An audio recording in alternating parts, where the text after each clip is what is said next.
Built on the edges of the Mediterranean Sea along the French Riviera is the small town of Vallauris. For over 70 years, it's been known as the capital of French pottery and ceramic arts. Many artists have come to Vallauris. First of all, there's lots of know-how here, and it's also a source of inspiration.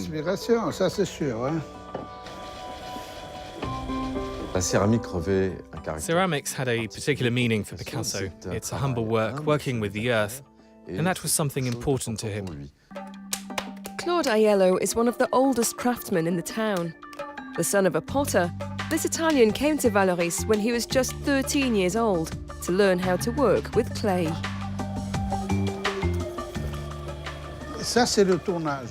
This is the throwing of the pot.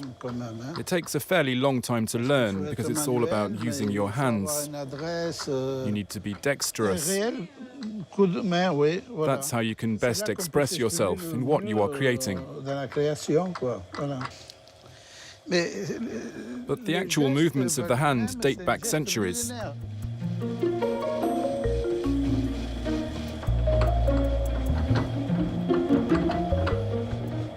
Apart from the fact that we now have electric potter's wheels, and before they were controlled by foot, the way we use our hands hasn't changed.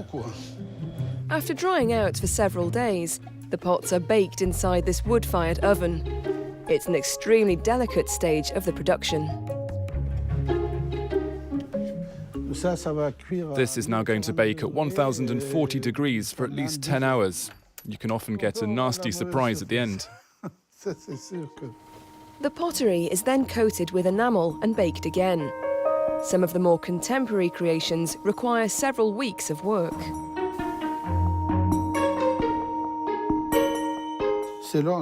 It takes a long, long time to make. With enameling and everything, it's 15 days.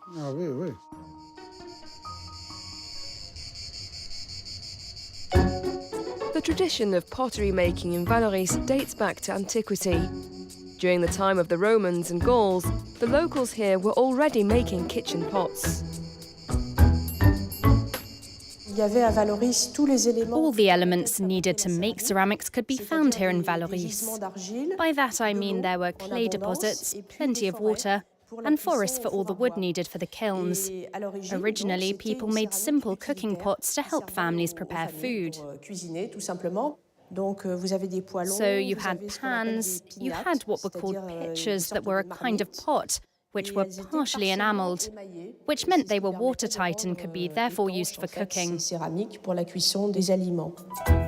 At the end of the 19th century, one family of potters would make their mark on the history of Vallauris. The Massier family moved away from traditional pottery making and invented ceramic art here.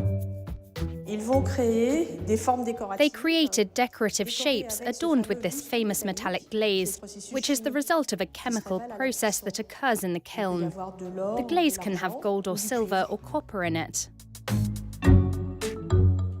The Massier family supplied many of Europe's royal courts, who would come to the Côte d'Azur, especially after the arrival of the railway at the end of the 19th century in the Mediterranean region. All of these royal households had properties that needed to be decorated with vases, fireplaces, and objects for their winter gardens. But the real golden age in Vallauris started in 1950. After the Second World War, the city became a refuge for many artists. Madura was the setting for a magnificent meeting, that between Pablo Picasso and Suzanne Ramier, who moved into their studio in 1938, and Picasso came a little later in 1946. It was to be the beginning of a pretty extraordinary adventure, with Picasso creating between 3,000 and 4,000 works of art here.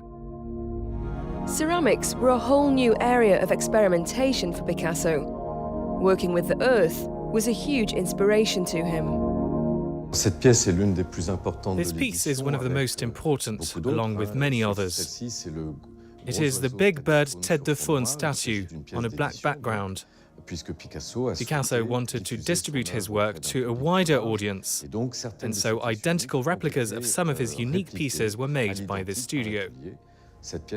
25 copies of this piece were made, and it's now recognized as one of his favorite subjects, because we have this particular statue at the front of the room.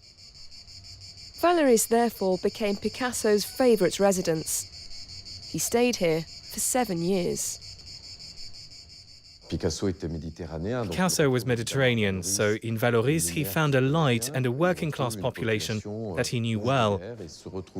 He found that he was already viewed as a genius by the people living here, and there was a simple daily life here which meant he could disconnect from life in Paris, which for him was a source of happiness. The city then lived in Picasso's rhythm, and the life of the people here would be forever changed.